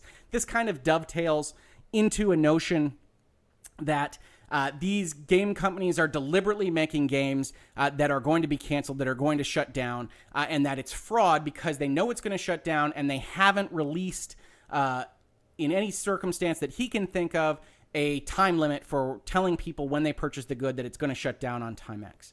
I think that is unfair, again, to the corporations and to the companies that are providing these services, because I don't think they're sitting back there saying, we're definitely turning off the servers in 2021. I think what they're saying is, if this is really popular, we will keep it going for forever, just like World of Warcraft has been going for decades. And if it's not that popular, we're going to shut it down earlier. But we don't know what we don't know. We don't have knowledge when we start selling this product. We don't know Lawbreakers is going to fail any more than we know that Apex Legends is going to succeed off the charts, at least for a time. And so companies look at that and say, all right, if we're going to have a server component, we're going to reserve the right to play it as it lies and figure out what kind of services we're going to provide as we go along. And in exchange for us having the ability to do that, you're going to get a relatively low price. Generally speaking, on an economic level, if they can't do that, one of the things that he proposes is they should be forced to give you at least the ability to run your own server. And in general, he kind of implies that he would prefer it if they had to maintain some level of support for a period of time, although he disclaims that at the end of his video. That if you're going to force that in general, just on a kind of neutral basis, you're going to have a higher cost. You're going to have a higher cost of services provided, and that's going to trickle down to the cost of the games themselves. When we think about a $60 product, it's a $60 ticket to this virtual environment. And maybe if they have another restriction, if they have another regulatory compliance component that he's suggesting, then maybe that's $65. I don't know. We don't know because we don't have those regulatory requirements in place. But it's worth mentioning because when you add those regulations, when you add those additional costs, in general, you're starting to shut down the lower end of things. One of the games that he brings up in his video is a game called The Flock, which had a specific shutdown that was going to happen when a number of deaths had occurred within the product. And he's talking about that because he doesn't know whether it should be exempted from his rules on shutdowns and disclosure and transparency. But one of the things I would point out to him is that seems to be from a smaller company. It's definitely not Electronic Arts or Ubisoft or something like that. And when you add these regulatory requirements, if you add these kinds of obligations, in general, you're going to have fewer and fewer of those low-end services. You're going to have fewer and fewer of the people that are doing things for a low profit margin, for those installations of art, as I believe he describes the Flock game. And so it's worthwhile to discuss the negative implications of what you're asking for when you talk about additional legal compliance. Generally speaking, the big players are always going to be in favor of additional regulation and additional legal compliance because they can afford it and because it crowds out some of the lower entries in the field of economics. That's why you see discussions like Amazon talking to Congress and saying, absolutely, we'd be in favor of more social media regulations because we're already enormous and we can pay for them. And we'd much prefer to have the upstart squashed with just regulatory compliance and legal costs. So that's worth part of the discussion. And when he says, hey, there's no negative to this, there's nothing that the businesses couldn't already handle, that's worth mentioning as part of the discussion in and of itself. Other kind of arguments that I saw with respect to the ownership concept, with respect to software as goods, is in respect to patches and versions.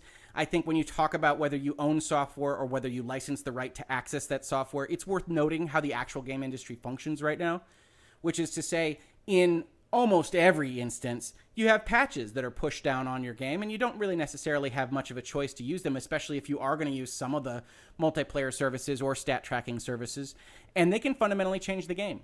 I think if he wanted to make a video that talks about, hey, I liked version 1.0 and you changed it to version 1.3, is that a problem? Do I have a case? I've always been fascinated by that question and think it's a hole in the law. I think there's a question as to whether or not somebody that really loved the loot cave when Destiny started should be entirely okay with them removing that on the next version, and whether or not the product that they purchase is fundamentally changed. Obviously, they're still subject to the license. We just talked about that.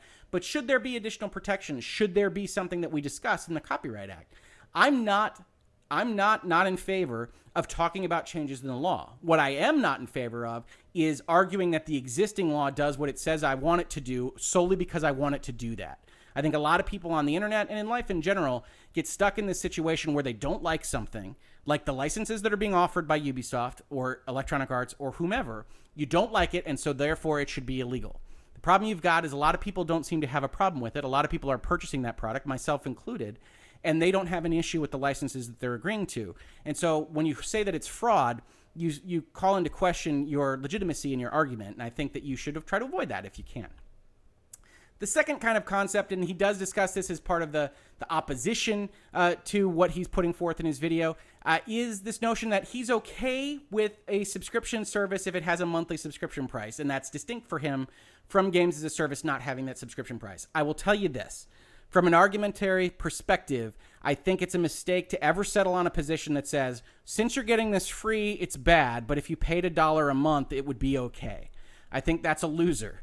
And I think what he tries to say is that wouldn't happen because game companies have tried to use subscription services in the past, and they failed, and they went to a flat rate model, and that was great.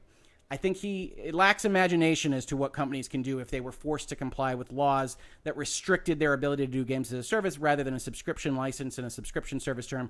I think it's very easy to characterize your $60 purchase as $5 for the underlying client code and whatever the rest of your purchase price is for 5 years of service on their server, and to just call it that and be done with it. And I think if you don't do that, if you ask for an overage price, if you say it has to be something above and beyond what the base purchase price is, I think you're going to lose a lot of your fans, and you're going to lose a lot of the people that might otherwise agree with your position. And I think it's systemic to what your position is, which is that subscription services are okay. And what these really are free subscription services. And I always hate to see the argument essentially be free isn't okay. $0 isn't okay, but $1 would be okay.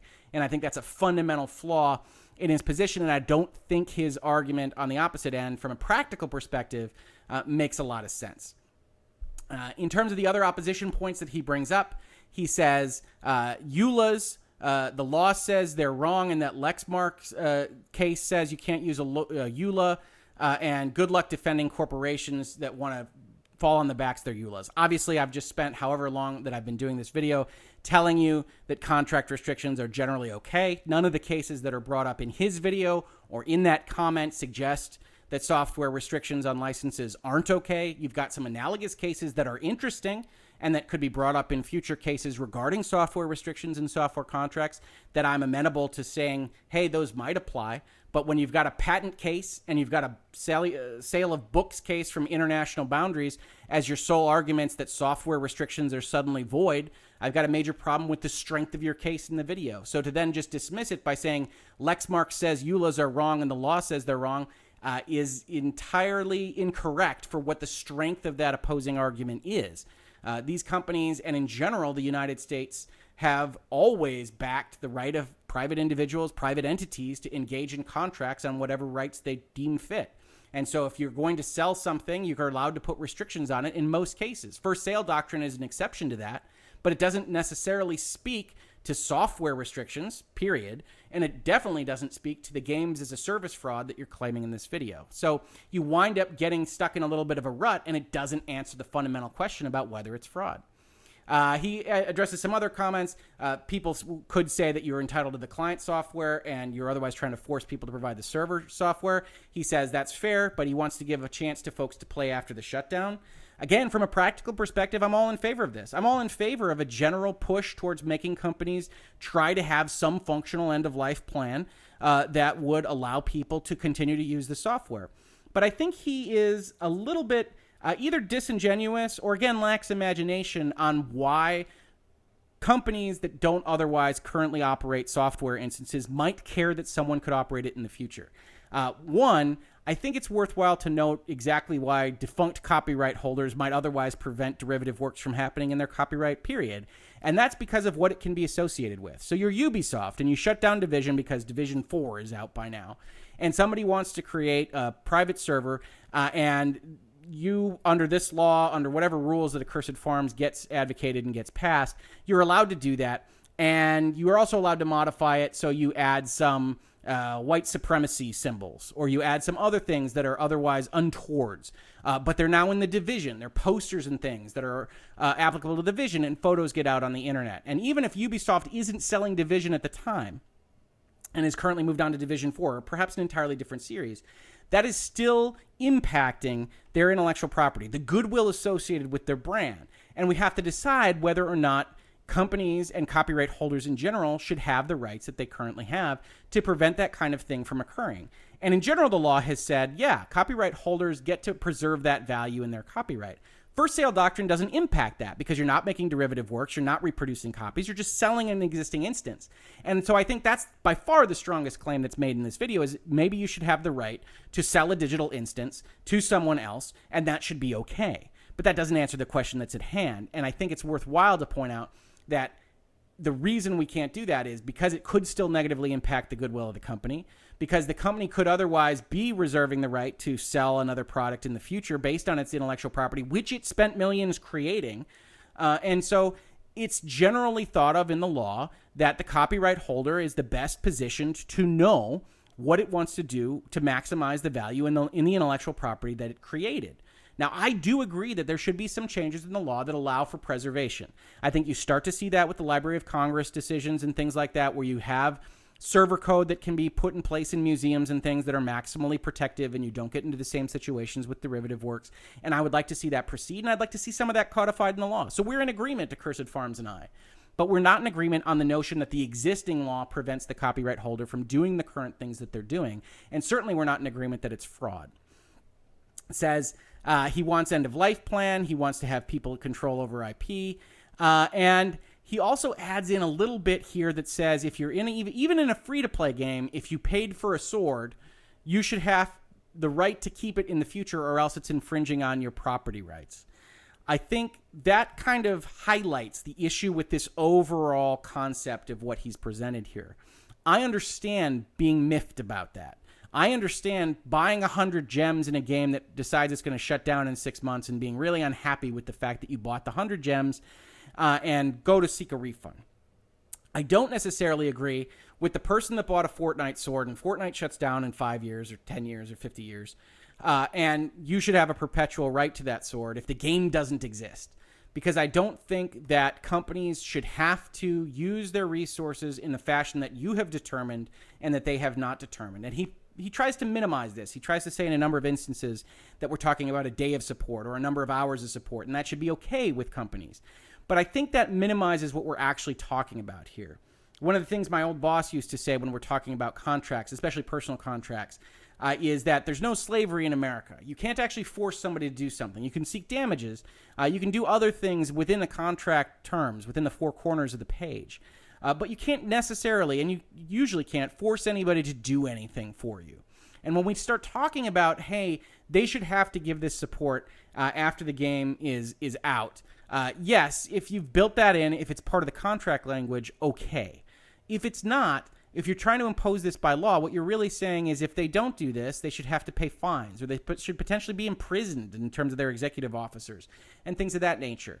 So you really want to be careful with that kind of thing, because I think you have a problem with enforceability as it is. And again, when we talk about regulatory compliance, you have to remember that you're going to be hitting the smaller companies significantly harder than the bigger companies. If you're talking about a 6-person group out of their garage that wants to put together this cool art project like the Flock or whatever it might be, and you also impose a legal requirement that they maintain the server or that they give up their server code or whatever it is that it winds up looking like, that's going to be an increased cost on the margin. And maybe that affects only 1 out of 20 games, but it's still 1 out of 20 games, and it's worthwhile to consider when you're talking about these legal items. Those are the primary kind of opposition points that I wanted to just kind of counter a little bit from what he brought up. I did want to bring up the kind of argument frames that he has right at the end of his video, just to talk about them a little bit more, rather than go through the whole hour and 10-minute video on this video. Just to look at the bullet points. He says, conceptually, games as a service does not have the limitations of any other known service. It removes consumer rights and traditional expectations for how long a consumer can use their product. No person can be reasonably expected to repair the game once the servers have been shut down. While some games as a service have been restored due to years of reverse engineering and decryption, this will be impossible for streaming-only games like Google Stadia. The service features of games as a service do not require games to be destroyed, and the only apparent benefit of destroying games is it saves an hour to a few days of work for the developer. Again, I think this is a bit disingenuous. I think it comes from a good place. I think he's angry about games as a service, and he's angry about seeing games that he has loved that have this server component go away. But from a legal perspective, the product that you purchased, the license to access this game, has not been destroyed. You have purchased a license that has specific restrictions, and as we talked about just now, you've purchased in specific the client software end of this thing. And that client software goes and it talks to server software, or it talks to something else if it's structured in a different way.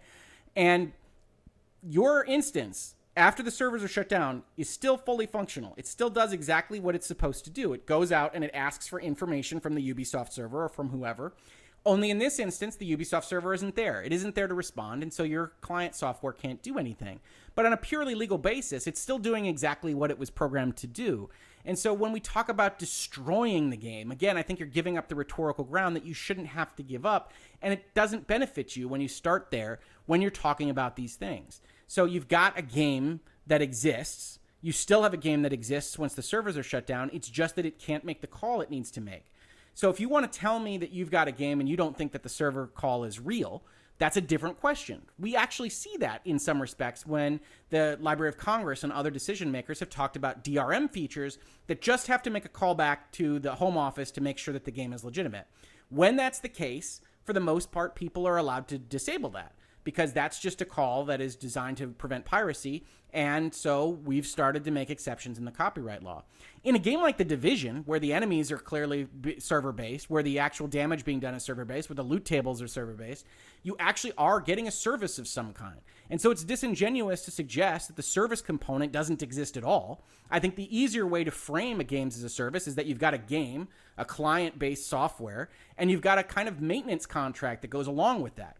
In the corporate landscape, when I'm negotiating these contracts, we put those together all the time. We have an application and we have a maintenance contract. Oftentimes, the maintenance contract is more expensive than the application itself. So here we've got an application and a free maintenance contract. And I hesitate to see how that is worse for the consumer than an application and an expensive maintenance contract. So I'm coming at it from a different perspective, but I think it's a worthwhile perspective, and I certainly think it should caution against the use of the term fraud. Let's see this next slide here, which should be just a few seconds away. He makes a couple of arguments for preservation. He says, games are unique, artistic experiences similar to art. Games as a service are one of the few, if only, forms of modern media that cannot be preserved.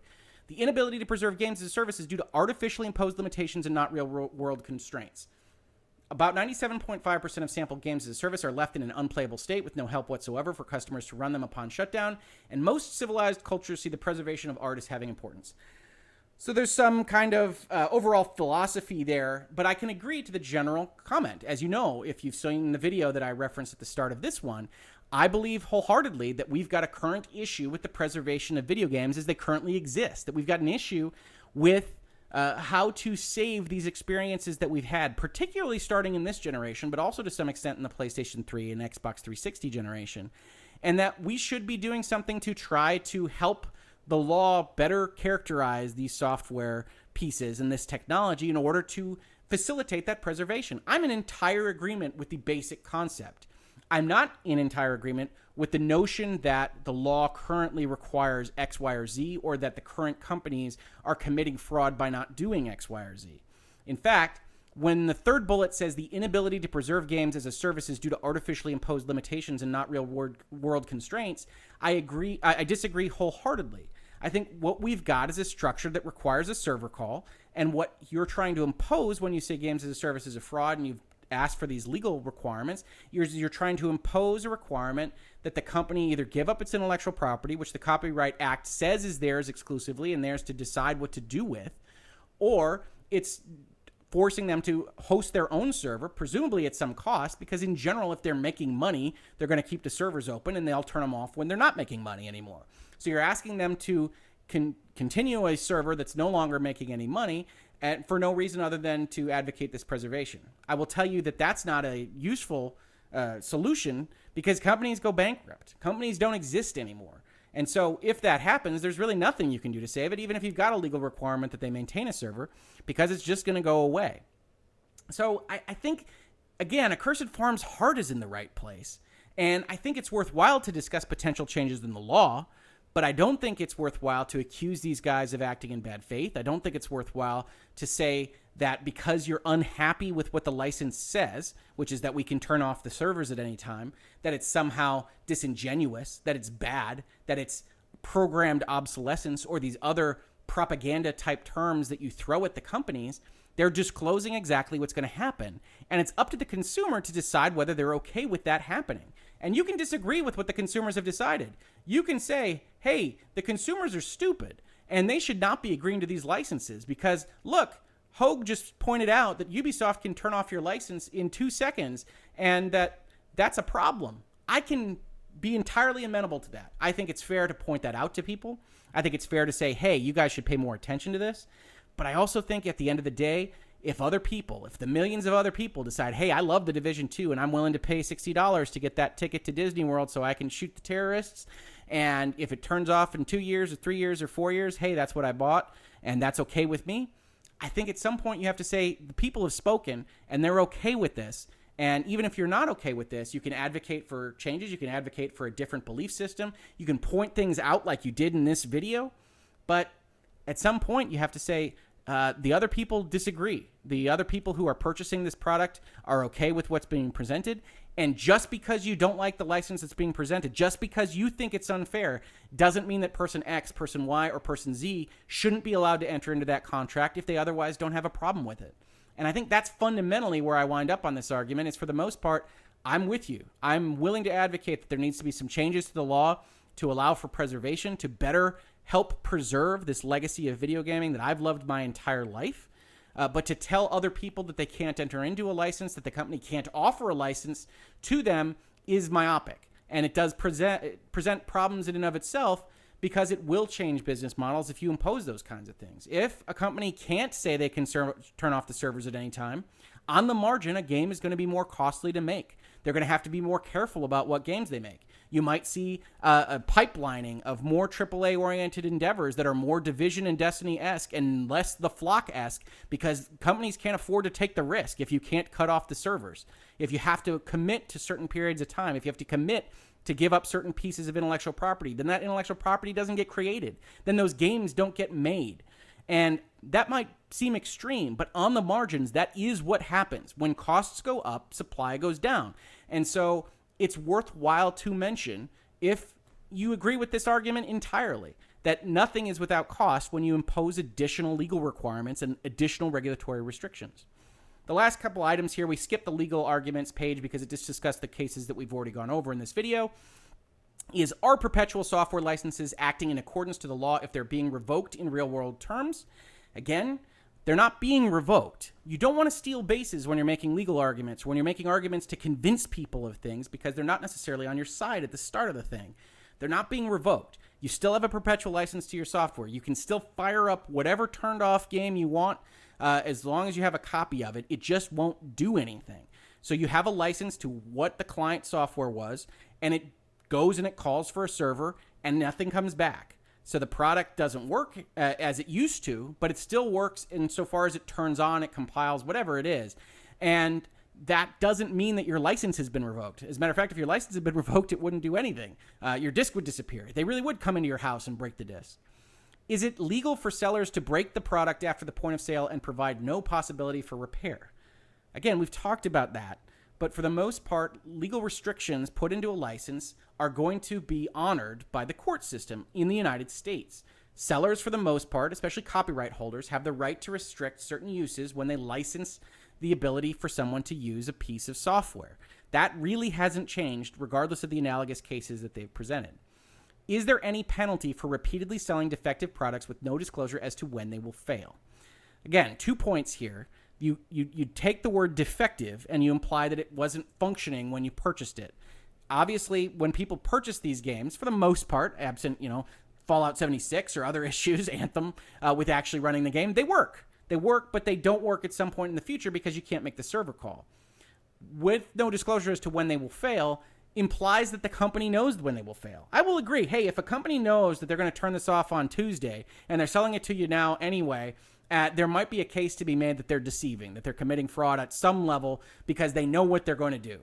The companies are in their best interest to not know what they're going to do, and they certainly don't know what they're going to do. If you've ever actually interacted with these corporations, even of any size that you might think are well-oiled machines, they don't necessarily know what's going to happen. They put products out there on the hopes that certain things will happen, and then they see what happens. So there's no disclosure to be made other than the fact that they could turn it off at some point in the future, which is a disclosure that they make. In fact, Ubisoft goes so far as to say Sony could turn it off, and there's nothing they could do about it. And so I think it's disingenuous to say that they're defective, and it's disingenuous to imply that the company has any idea when the servers will be shut down. He goes on to say you should potentially contact the Federal Trade Commission, and that's the last thing I really wanted to say on this video, which is to talk about the Federal Trade Commission and its ambit under the Federal Trade Commission rules. And we've talked about the Federal Trade Commission at length, so I don't want to belabor the point here. If you're interested in the Federal Trade Commission rules and how they've been imposed on, in particular, advertising and influencers and other areas of potentially unfair or deceptive practices in commerce, please do check out other videos on virtual legality. I've got videos on how influencers were used to market Apex Legends. I've got discussions of how the roadmap or the lack thereof in respect of Anthem could potentially be deemed a problem for what they've gone out there with in terms of marketing. I've got a number of videos on that topic in Virtual Legality. Please do check it out. But I wanted to highlight exactly what the Federal Trade Commission does. It says the unfair methods of competition in or affecting commerce, that's the sale of goods and services, and unfair or deceptive acts or practices in or affecting commerce are hereby declared unlawful. Not terribly helpful. It's a blanket provision. It's an umbrella provision put forth in the federal law that says essentially the Federal Trade Commission can promulgate rules. They can create rules that mark what they will deem unfair or deceptive acts. But what I want you to take away from the end of this video is the same thing that I put forth in the middle of this video, which is in order to be deceptive, you have to be trying to deceive. And for the most part, if you disclose every bit of what you are putting forth in your license, if you say this software is licensed and not sold, if you say the servers could shut down at any time, if you say you're restricted in your use of this license in ways X, Y, and Z, for the most part, the Federal Trade Commission is going to look at that and is going to say you disclose the necessary material aspects of what it is that you're selling, this license to this software, and that's going to be okay. It's not unfair and it's not deceptive. There are exceptions to that, just like there are exceptions to every legal rule. And those could be as little as, hey, it needs to be higher in the EULA. If it's going to be a statement that the server can shut down, it needs to be in bigger type than the rest, and it needs to be on the first page, or it needs to be on the last page, or it needs its own box. And the FTC can do those kinds of things. But outside of that, if the disclosure is deemed sufficient, then for the most part, you're going to be okay with Federal Trade Commission rules. Again, that's a broad statement, just like it's a broad law, and there are exceptions to every rule. But as a general statement, disclosure is a tonic to deception, and fraud cannot take place without willful intent.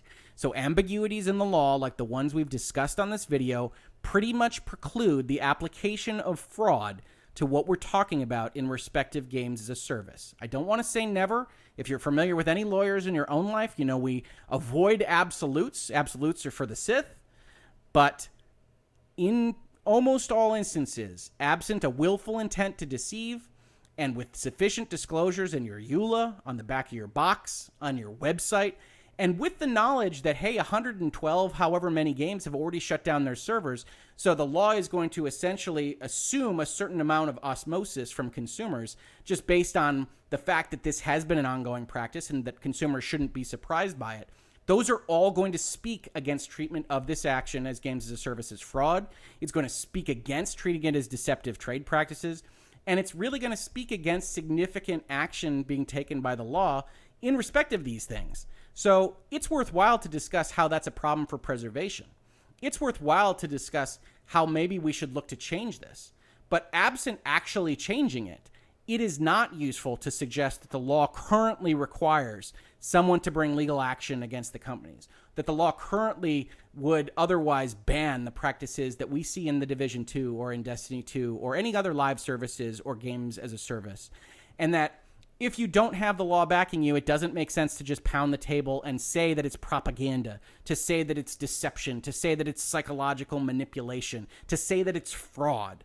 That you lose the game when you jump to the kind of extreme rhetorical devices. And I would prefer to see video game preservation treated as a serious and intellectual topic for serious folks to try to get fixed. So I say this out of the bottom of my heart. I really do appreciate Accursed Farms tackling the issue. I can see that it's important to him, and I agree that video game preservation should be important to a lot of people that have this hobby as a passion, that seek to have video games in their lives on a continuing basis and would seek to go back to those games that made up their lives 10 years ago or 20 years ago. I am completely sympathetic to the point. But I think that when you start by calling things fraud, when you start by saying that this license that's being offered should be illegal, even if everybody around me is okay with it, when you say things are deceptive and manipulative, you lose me. And I think you don't want to lose me because I'm about as sympathetic as you could get on these topics.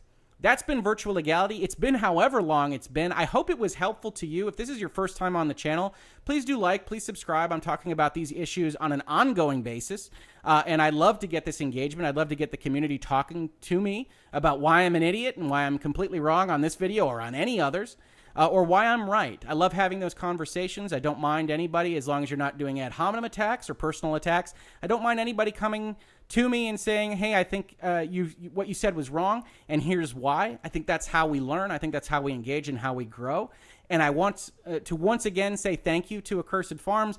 As much as I disagree with the way that it was done and with the rhetoric used and the kind of incendiary topic names given, I want you to know that I am entirely in favor of what you're trying to do in preserving video games, and I want to just see it done in the best possible way that it can be done. If you want to get together at some point and have a stream or a chat or otherwise to discuss this stuff more fulsomely, I'm happy to do it. But I did want to get this out there because I do think there are misconceptions in the law, and I think you were led astray a little bit by a poster on Linus Tech Tips that clearly has a particular perspective. Some might call it an agenda that they want to articulate against kind of corporate contract making. That's fine. But you always have to be cautious when you're using a single source as your kind of primary trunk of argument, that single source isn't a little bit biased. Hey, every human being on earth is biased. This video has my own proclivities and philosophies and legal understanding and expertise built in. So for the most part, if you can avoid taking just one voice on a topic, I recommend it. And I'd be happy to talk with you about it in the future. If somebody knows them or otherwise wants to forward this video to them or a podcast to them, please feel free to do so. Again, I say it not to take anybody down. I'm not in that business on YouTube or elsewhere, but simply to try to help educate and try to inform. So that's been Virtual Legality. If you watch this on YouTube, thank you so much for watching. I really appreciate it. Please share it around if you think anybody would be interested. If you caught it on a podcast service, thank you so much for listening. Please review it on the podcast service that you're listening to it on, or otherwise share that podcast with anybody that might be interested. And I will catch you on the very next Virtual Legality.